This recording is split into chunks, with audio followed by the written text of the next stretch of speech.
29ویں تاریخ ہوتی تو حضور علیہ السلام اپنے اصحاب کو خطبہ ارشاد فرماتے۔ آج بھی 29 تاریخ ہے اور جمعۃ المبارک کا دن ہے۔ میرے پاس حضرت سلمان فارسی رضی اللہ تعالی عنہ سے مروی حضور کے اس خطبے کا عکس موجود ہے جو حضور نے 29 شعبان کو ارشاد کیا۔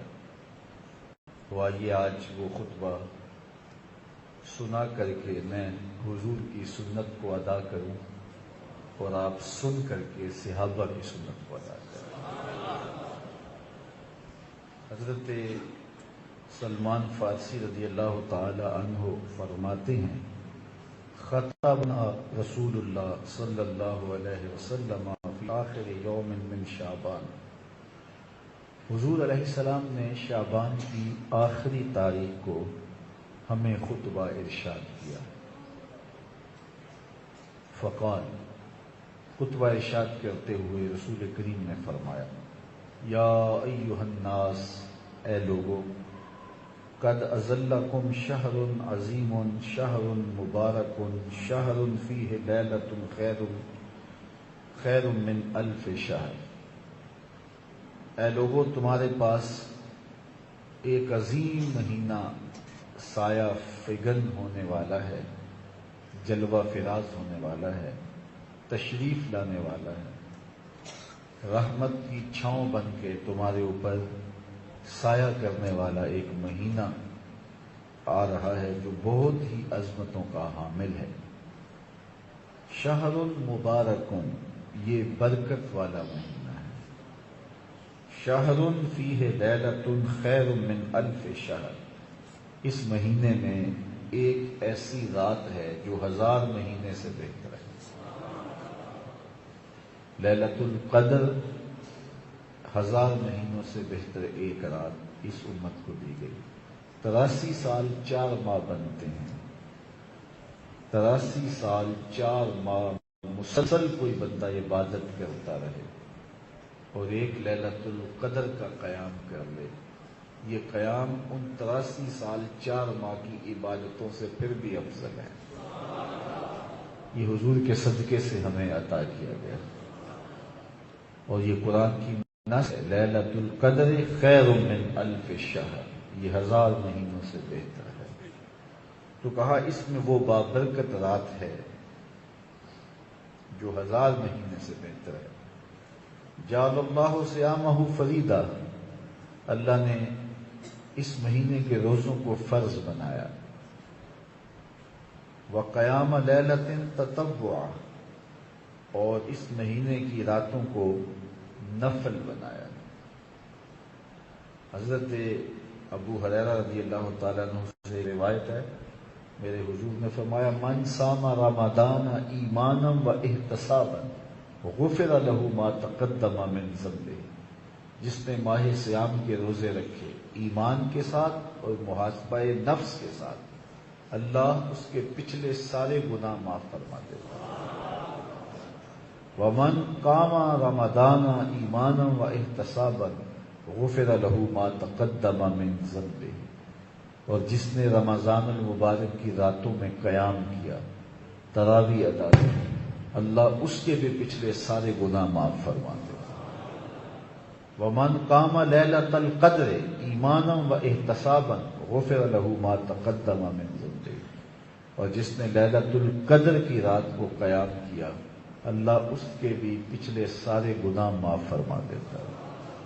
تو یہ رحمتوں بھرا مہینہ ہے، اللہ کی خاص اس مہینے میں نازل ہونے جا رہی ہیں۔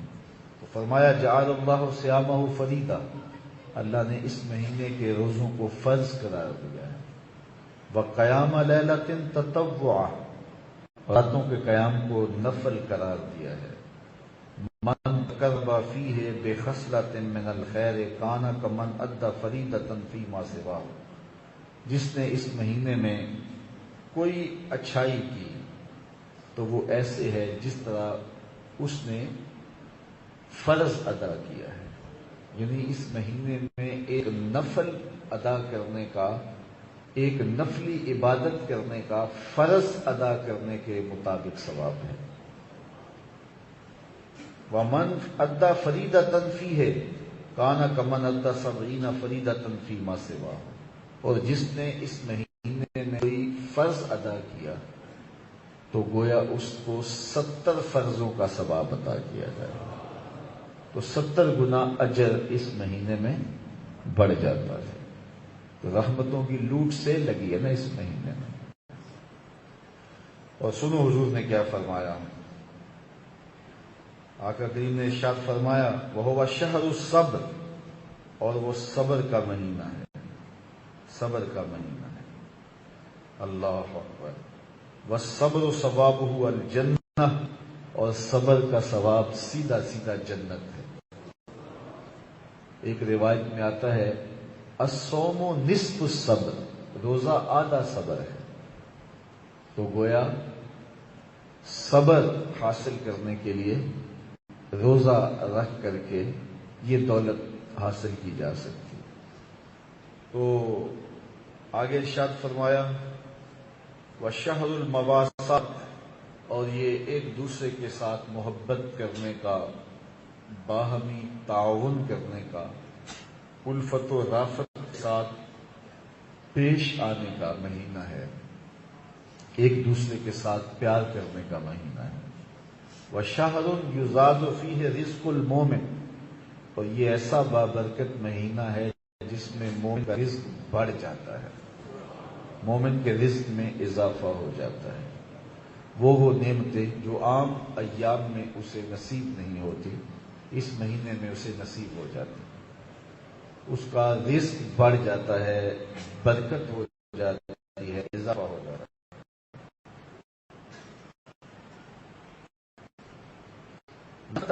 كان له مغفرة لذنوبه وأوتيك رغبته من النار، جس نے اس مہینے میں کسی روزہ دار کا روزہ افطار کروایا، کان له مغفرة لذنوبه، اللہ اس کے گناہوں کو معاف فرما دے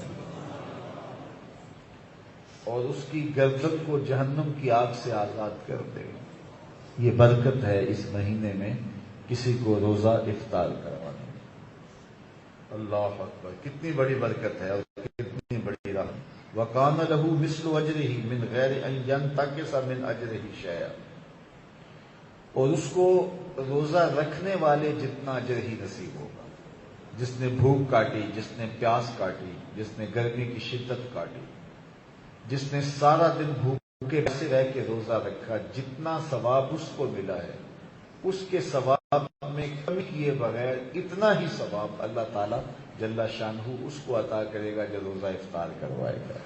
یہ اس کی کرم نوازیاں۔ اللہ اکبر۔ یا رسول اللہ صلی اللہ علیہ وسلم لیسا کلنا نجد ما نفطر بہ الصائم، کہتے ہیں ہم نے حضور کی بارگاہ میں عرض کی، حضرت سلمان فارسی کہتے ہیں حضور ہمیں سے سارے لوگ تو یہ استطاعت نہیں رکھتے کہ وہ کسی کو روزہ افطار کروائیں، یہ تو پھر امراء ہی بازی لے جائیں گے کہ وہ روزہ افطار کروائیں گے، تو ہم لوگ تو جو اس قابل نہیں ہیں، غرباء ہیں، وہ تو پھر کسی کو روزہ افطار کر کے یہ والا ثواب نہیں کما سکیں گے۔ تو جب حضرت سلمان فارسی نے یہ کہا تو رحمت عالم نے کیا جواب دیا، سنیے۔ اللہ اکبر۔ فقال رسول اللہ صلی اللہ علیہ وسلم، حضور نے ارشاد فرمایا یؤتی اللہ ھذا الثواب من فطر صائما علی مزقۃ لبن او تمرۃ او شربۃ من ماء، فرمایا کہ اللہ تعالیٰ یہ ثواب اسے بھی عطا کرے گا جو دودھ کے ایک گھونٹ سے، ایک چوہارے یا کھجور سے یا پانی کے ایک گلاس سے کسی کو افطار کروائے، اللہ اسے ثواب عطا کرے۔ اس نے نلکے سے، کنویں سے، چشمے سے پانی بھر کے دے دیا کہ لو روزہ کھول لو، جاتے جاتے ہاتھ میں کھجور دے دی کہ سائیں میری کھجور سے روزہ کھول لینا۔ اس نے بکری دو رہا تھا تو اس نے ایک گھونٹ دودھ کا اسے پلا دیا۔ تو جس نے روزہ اس طرح بھی افطار کروایا، کسی غریب نے ایسے بھی کسی کا روزہ افطار کروا دیا، میرے حضور فرماتے ہیں اللہ اس کو بھی پورا پورا ثواب عطا فرمائے۔ تو یہ تو اس کی کرم نوازی ہے، اس کی رحمتوں کا بڑا بٹ رہا ہے۔ وہ تو بندوں کو بخشنے پہ آمادہ ہے، وہ تو بہانے ڈھونڈتا ہے بندوں کی بخشش کے۔ تو کہا کہ اللہ اکبر، تو اس کو بھی اللہ معاف فرما دے گا۔ وَأَشْبَعَ صَائِمًا سَقَى اللَّهُ مِنْ حَوْضِهِ شَرْبَةً لَا يَظْمَأُ حَتَّى يَدْخُلَ الْجَنَّةَ۔ ہاں اگر کسی نے کسی کو سیراب ہو کر کے روزہ افطار کروایا، سیراب کر کے اچھا دسترخوان لگایا، انواع و اقسام کی چیزیں رکھی، وہ رج گیا، روزہ جس طرح کھولا جاتا ہے تو ثواب تو اسے بھی مل گیا جس نے پانی کا گھونٹ پلایا، جس نے دودھ کا گھونٹ دے دیا، جس نے چھہارا دے دیا، کھجور دے دی، لیکن جس نے اس کو رجایا، اس کو خوب سیراب کیا، تو میرے مصطفیٰ کریم کہتے ہیں سَقَى اللَّهُ مِنْ حَوْضِي شَرْبَةً، اللہ میرے کوثر سے، میرے حوض کوثر سے اللہ اس کو جام کوثر عطا کرے گا۔ لا یظمأ حتی یدخل الجنہ، 50,000 سال کے دن میں اس کوثر کے نام پینے کے بعد اس کو پیاس نہیں لگے تک جنت میں چلا جائے گا۔ اللہ کی رضا کے لیے ماہ صیام میں لوگوں کے روزے افطار کروائیں۔ یہ جو نمائشی افطار پارٹیاں ہوتی ہیں ان سے پڑھائیں۔ ریا والا عمل اللہ کو کبھی بھی قبول نہیں، یہ بات ذہن میں رکھیں۔ بعض بات ہم محنت کرتے ہیں ضائع ہو جاتی ہے کیونکہ ریا شامل ہو جاتی ہے۔ حضرت ابو امامہ الباہلی رضی اللہ تعالی عنہ حضور سے پوچھا، حضور ایک بندہ جہاد کرتا ہے اور اس کا مقصد اعلاء کلمۃ الحق ہے، اللہ کے نام کے جھنڈے کو اونچا کرنا ہے، لیکن وہ سوچتا ہے کہ چلو میرا نام بھی تو ہو ہی جائے گا، تو کیا اس کو اس کے اس عمل کا ثواب ملے گا؟ قربانی دی ہے، جانواری ہے۔ اس نے فرمایا فلا شیء لہ، اس کو کوئی اجر نہیں ملے گا۔ تو یہ سمجھے شاید میں اپنی پوری بات حضور کے سامنے رکھ نہیں سکا، تو کہا حضور اس کا مقصد اعلاء کلمۃ الحق تھا، دین کے جھنڈے کو اونچا کرنا تھا، جان اس لیے دینے والی، لیکن ساتھ یہ بات بھی ضمن میں آ گئی چلو ناموری بھی تو ہوگی نا۔ حضور فرمایا فلا شیء لہ، اس کو کوئی اجر نہیں ملے گا۔ کہتے ہیں میں نے تیسری مرتبہ فرض کی، میرے ماں باپ آپ پہ قربان ہو، رضا الہی کے لیے، اعلاء کلمۃ الحق کے لیے، اسلامی پرچم اونچا کرنے کے لیے اس نے قربانی دی ہے، لیکن ساتھ یہ ہے چلو نام بھی تو ہوگا۔ میرے حضور نے پھر فرمایا اسے کوئی اجر نہیں ملے گا، اور فرمایا اللہ صرف اسی عمل کو قبول کرے جو اس کی رضا کے لیے کیا ہے۔ شرط یہ ہے کہ اس کی رضا کے لیے کیا ہے، جس میں نفس شامل ہو گیا، ریا شامل ہو گئی، وہ عمل ضائع ہو گیا، چاہے کتنا بڑا کیوں نہ ہو۔ جان قربان کر دینا تھوڑا چھوٹا ہے لیکن برباد ہو جائے گا وہ عمل اگر رضا الہی کے علاوہ اپنا آپ شامل کر۔ اسی لیے حضرت علی المرتضیٰ رضی اللہ تعالیٰ عنہ نے تھوکنے والے کو چھوڑ دیا، کہا اب میں تجھے رضا الہی کے لیے قتل کرنا چاہتا تھا، میرا نفس بھی ساتھ شامل ہو گیا، میں تمہیں قتل نہیں کر سکتا۔ تو اللہ کی رضا کے لیے عمل کریں، پھر اس کا اجر کتنا ہے۔ تو یہ نمائشی افطاریاں، بعض لوگ تو ایسے لوگوں کی افطاری بھی کرواتے ہیں جن پر انہیں یقین ہوتا ہے کہ انہوں نے روزہ نہیں رکھا ہوا، تو ان کو بھی بلا کر کے نمائش کی جاتی ہے کہ ہمارے گھر میں دیکھو کتنے بڑے بڑے منصب دار اور عہدے دار آئے ہیں۔ اللہ کے ساتھ دھوکہ کرو، اللہ کے ساتھ دھوکہ کر نہیں سکتا، وہ اپنے ساتھ دھوکہ ہے۔ تو اللہ کے لیے کام کرو، وہ محض اس کی رضا کے لیے کرو، بس بات ختم۔ جب اس کی رضا کے لیے کرو گے اس کا اجر کتنا بڑا ہے۔ اس کی رضا کے لیے ایک گھونٹ پانی پلا دیا، ایک گھونٹ دودھ دے دیا، ایک چھہارا کسی کو دے دیا، اجر کیا ہے؟ پچھلے گناہ معاف۔ کتنا بڑا اجر ہے، اللہ اکبر۔ لیکن قربانی دی، جان دی، رگوں کا خون نچڑ گیا راہ خدا میں، لیکن یہ تھا میری ناموری ہوئی، تو یہ سب کچھ برباد۔ جو بھی عمل کرو محض اس کی رضا کے لیے کرو، اپنے عمل خالص نہ ہونے دینا، اپنے عمل کو خالص رہنے دینا، یہی اللہ کو پسند ہے، اور وہ خالص عمل کو ہی قبول کرتا ہے۔ اللہ اکبر۔ وَهُوَ شَهْرٌ أَوَّلُهُ رَحْمَةٌ، یہ وہ بابرکت مہینہ ہے جس کا درمیانی حصہ رحمت ہے، جس کا پہلا حصہ عشر اول رحمت ہے، جس کا پہلا حصہ رحمت ہے۔ وَأَوْسَطُهُ مَغْفِرَةٌ، اور جس کے درمیان والے 10 دن مغفرت و بخشش کا پروانہ ہے۔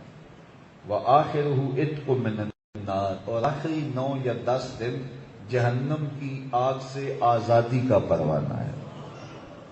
پہلا حصہ رحمت، دوسرا حصہ مغفرت، اور تیسرا حصہ جہنم سے آزادی۔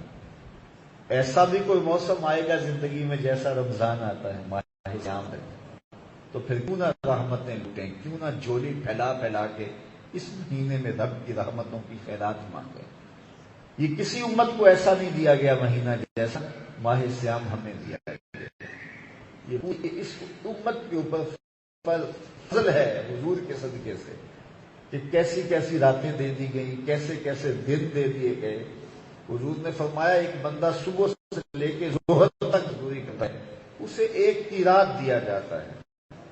ظہر سے لے کر عصر تک مزدوری کرتا ہے، اس کا وقت اس سے تھوڑا ہے، تو اس کو بھی ایک کی رات دیا جاتا ہے۔ اور ایک شخص عصر سے لے کر مغرب تک مزدوری کرتا ہے، اس کا وقت دونوں سے تھوڑا ہے، لیکن اس کو 2 کی رات مزدوری دی جاتی ہے۔ پہلی مثال یہود کی ہے، دوسری مثال نصارہ کی ہے، تیسری مثال میری امت کی۔ حضور کی امت عصر کے وقت میں ہے نا، اس کے بعد دنیا کا سورج غروب ہو جائے گا، قیامت آ جائے گا، تو تھوڑے اجر پر زیادہ ثواب رکھا گیا ہے۔ جب حضور نے بیان فرمایا تو یہود بڑے چیخے کہ ہمارا اجر اتنا تھوڑا، تو فرمایا تمہارا تھوڑا نہیں، ہمارا زیادہ ہے۔ تمہارا اجر آج کل اگر 500 روپیہ دیہات چل رہی ہے فرض کرو، تو ایک آدمی مزدور اڈے سے لاتا ہے صبح جا کے، تو اس کو شام کو 500 دیتا ہے، تو اس نے پورا دیا۔ اور اس کو ظہر کے وقت سمجھ آئی کہ کام ختم نہیں ہونے والا، ایک مزدور اور لے آتے ہیں، تو ظہر کے وقت کوئی اور پکڑ لایا، تو شام کو اس کو بھی 500 دے دیا۔ اور عصر کے وقت اس نے سوچا کہ کام اور زیادہ ہے، تو اس نے ایک اور مزدور پکڑا، وہ مزدوری کا واپس جا رہا تھا یا کوئی پکڑ لیا راستے میں، تو اس سے 1.5 گھنٹہ لگوایا، اس کو اس نے 500 روپیہ دے دیا۔ تو پہلے 2 چیخیں کہ ہمیں کام دیا، کام نہیں دیا، تمہیں جو دیہڑی چل رہی تھی اس کے مطابق ہی دیا ہے، لیکن اس کو زیادہ دیا ہے، تمہیں کم نہیں دیا، اسے زیادہ دیا۔ حضور فرمایا تمہیں کم نہیں ملا، اللہ نے میری امت کو زیادہ عطا کیا۔ ایک رات لیلۃ القدر کی ہے 1000 مہینوں سے زیادہ۔ یہ اس امت کے اوپر اللہ کا فضل ہے۔ ماہ سیام آیا، رحمتوں کی لوٹ سے لگ جائے گی۔ روزہ رکھو رحمتیں اتریں گی، تراویح پڑھو رحمتیں اتریں گی، روزہ افطار کرواؤ رحمتیں نازل ہوں گی، سحری کرواؤ رحمتیں نازل ہوں گی۔ اللہ اکبر، دن بھی روشن راتیں بھی روشن۔ کیا مبارک جو ہے وہ مہینہ آ رہا ہے، رحمتوں کی برکھا برسے گی۔ کبھی اعتکاف کے دن ہوں گے، کبھی طاق راتیں ہوں گی، کبھی اجتماعات جمعہ ہوں گی، لیلۃ القدر ہوگی، تراویح ہوگی، تہجد ہوگی، سحری ہوگی، نمازوں کی حاضری ہوگی۔ کیا رنگ ہے اس مہینے کے۔ تو فرمایا کہ اس کا اول حصہ رحمت ہے، درمیانہ حصہ مغفرت ہے، اور آخری حصہ جہنم کی آگ سے آزادی ہے۔ وَمَنْ خَفَّفَ عَنْ مَمْلُوكِهِ فِيهِ، جس نے اپنے مملوک کو، اپنے ماتحت کو، اپنے لازم کو اس مہینے میں تخفیف دی۔ 8 گھنٹے کام تھا، 4 گھنٹے کر دیا، 6 گھنٹے کر دیا، 7 گھنٹے کر دیا۔ کہ تو روزے ہیں، تمہیں مزدوری اتنی ہی ملے گی، ہمارے 2 گھنٹے کر دیتے۔ تو جس نے اپنے مملوک کو، ماتحت کو تخفیف دی، پھر اس کو کیا صلہ ملے گا؟ 8 گھنٹوں میں سے آدھا گھنٹہ کام کیا یا 1 گھنٹہ کام کیا، کیا ملے گا؟ سنو میرے حضور نے کیا فرمایا، غفر اللہ لہ وآتقہ من النار، اللہ اس کو جہنم کی آگ سے آزاد بھی کرے گا، سارے گناہ بھی معاف فرما دے گا۔ تو اس مہینے کو کبھی ضائع نہ کرنا، اس مہینے کی برکتیں لوٹنا، اور اس کو من میں سمو لینا۔ اللہ اکبر۔ حضرت ابو ہریرہ رضی اللہ تعالیٰ عنہ سے روایت ہے کہ رسول کریم نے فرمایا، قال یغفر لامتہ فی آخر لیلۃ فی رمضان، رمضان کی آخری رات میں اللہ تعالیٰ میری امت کو بخش دیتا ہے. قیل یا رسول اللہ اہی لیلۃ القدر، کہا حضور یہ لیلۃ القدر ہے آخری رات؟ تو آپ فرمایا نہیں، اس کا ثواب وکر ہے، اس کی برکتیں الگ ہیں. وَلَٰكِنَّ الْعَامِلَ إِنَّمَا يُفْعَلُهُ إِذَا قَضَىٰ عَمَلَهُ. فرمایا کوئی مزدوری کرے تو جب اس کی دیہڑی ختم ہوتی ہے تو پھر اس کو شام کو اس کی پوری مزدوری ملتی ہے کہ نہیں ملتی؟ فرمایا جب مہینہ ختم ہوتا ہے تو اللہ اپنے بندوں کو پوری مزدوری عطا فرماتا ہے. مزدوری کیا ہے؟ ان کے پچھلے سارے گناہ معاف فرماتا ہے. اللہ اکبر. حضرت ابو ہریرہ سے مروی ایک اور روایت سن لیجئے. حضرت ابو ہریرہ فرماتے ہیں کہ رسول کریم نے فرمایا، صحیح بخاری مسلم دونوں میں روایت ہے، کل عمل ابن آدم یضاعف الحسنۃ بعشر الی 700 ضعف. اولاد آدم کے جتنے بھی اعمال ہیں 10 گنا سے لے کر 700 گنا تک ہوتا ہے. جو بندہ نیک عمل کرے اللہ اس کا 10 گنا اجر دیتا ہے. یہ تو دیتا ہی دیتا ہے، لیکن اللہ فرماتا ہے اگر کسی کو چاہے تو اس کی سردی زمین میں دانا بویا، پھر پودا نکلا، اس کی 7 بالیاں آئیں، ہر بالی میں 100 دان، تو ایک دیا تھا 100 نکلے. اللہ فرماتا ہے اللہ کی راہ میں دو گے عمل کا اس طرح 700 گنا تمہاری عمل کا ثواب بھی تمہیں نصیب ہوگا.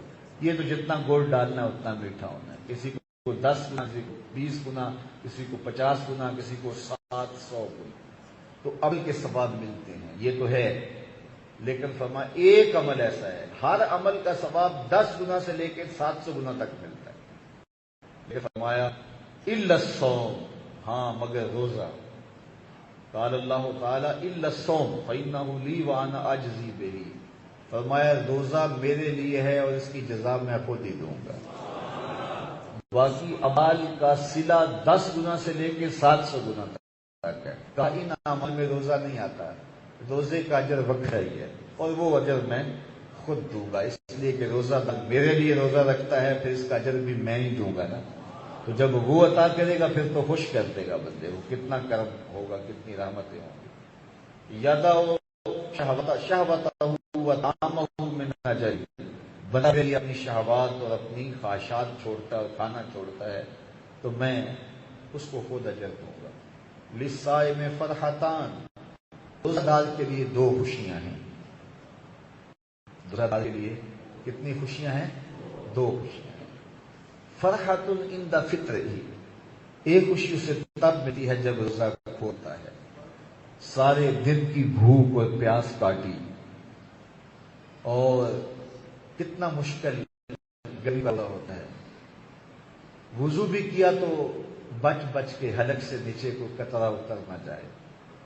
تو جب شام کے لمحے آتے ہیں، ٹھنڈا اور میٹھا مشروب ہوتا ہے، اور جب روزہ اختتام کو پہنچتا ہے تو خیر سے جب تو چڑھ جاتا ہے تو بندہ اس وقت جب اپنے حلق سے نیچے ٹھنڈا مشروب اتارتا ہے تو اس کی رگ کا شکر ادا کر رہے. وہاں بولے نہ بولے لیکن اس کا ایک عضو بدن رب کا تشکر ادا کر رہا ہوتا ہے. اور بندہ اس بات پر شکر گزار ہوتا ہے کہ مالک تیرا شکر، اتنا بڑا لمبا دن اور کٹ گیا، گزر گیا. عمومی طور پہ جو لوگ شوگر کے مریض ہوتے ہیں یا دیگر امراض میں مبتلا ہوتے ہیں تو ان کے لیے روزہ بڑا مشکل ہوتا ہے. تو ڈاکٹر کہتے بھی ہے کہ آپ نہ رکھیں، لیکن رمضان المبارک میں روزہ چھوڑنا کوئی آسان کام ہے. تو پھر وہ کہتے نہیں میں تو رکھوں گا. اور پھر جب وہ سارا دن روزہ کاٹتے ہیں تو دوپہر کے بعد تو وہ نزا کسی کیفیت ان کے اوپر پیدا ہونا شروع ہو جاتی ہے. لیکن وہ کہتے ہیں رکھیں گے اور پھر شام کو جب وہ گھڑیاں پوری ہو جاتی ہیں اور شوگر بہت زیادہ لو ہو چکا ہوتا ہے اور پھر اس وقت جب شام کے لمحے آپ قریب آ جاتے ہیں، روزہ کھولنے کی گھڑیاں قریب آتی ہیں، پھر ان پر جو مسرتوں کا جہاں آواز ہے، مالک میں بیمار بھی تھا، تو نے مجھے توفیق عطا کی. یہ تیرا کرم ہے، یہ تیری شفقت ہے کہ تو نے مجھے ہمت عطا کی. تو پھر جب وہ روزہ کھولتا ہے اور حلق سے نیچے اترتا ہے اور اس کے کلیجے میں جگر میں ٹھنڈ پڑتی ہے اور یہ تشکر اور یہ احساس اسے جو ہے وہ فرحت دیتا ہے. اتنا لمبا دن تھا، اتنی شدت کی گرمی تھی، میں مریض تھا، لیکن شکر ہے کہ میرا روزہ اختتام کو پہنچا. تو اس وقت جو خوشی ملتی ہے اس خوشی کو لفظوں میں بیان نہیں کیا جا سکتا. فرمایا روزہ دار کو یہ خوشی تب ملتی ہے جب وہ روزہ کھولتا ہے. دوسری خوشی کب ملتی ہے؟ وَفَرْحَةٌ عِنْدَ لِقَاءِ رَبِّهِ. دوسری خوشی تب ملے گی جب روزہ دار کے لیے رب اپنے رخ پہ نظر سے ہٹا دے گا کہ تو نے میرے لیے روزہ رکھا، آج ہی بھر کے میرا دیدار کر.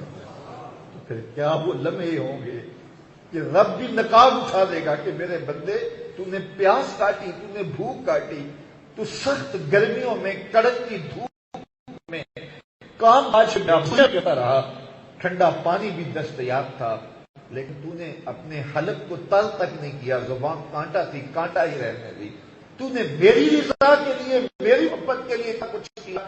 تو حضور فرماتے ہیں کہ پھر قیامت کے دن جب اللہ رخ انور کا بٹائے گا اور روزہ دار کو دیدار عطا کرے گا، پھر جو خوشی ہوگی پھر وہ خوشی دیکھنے والی ہو.